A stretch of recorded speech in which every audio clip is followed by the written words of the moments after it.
छरन्तु च श्री देवतमंचारी मामहेति च कश्चन सुप्रतिष्ठिता सुवरदा भवः। फिर हाथ में पुष्प लीजिए, महामृत्युंजय यंत्र का ध्यान करें।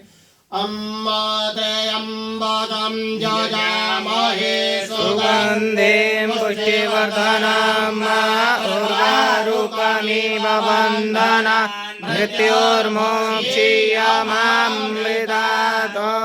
भगवते महामृत्युंजय रुद्रदेवतायै नमः। ध्यानार्थे अक्षतपदवाणि समर्पयामि। पुराहस्ते अक्षतपदवाणि गृहीत्वा श्रीयंत्र ध्यानम् श्रेश्च लक्ष्मीश्च पत्न्या वहोरात्रे पार्श्वे नक्षत्राणि रूपमश्विन व्यातम् ईषणन्निकाळ मुम्मयि काळ सर्वलोकं मयि काळ। भगवते महालक्ष्मी नमः। यंत्राय नमः। ध्यानार्थे अक्षतपदवाणि समर्पयामि। अनंतकोटि नमस्कारान् समर्पयामि।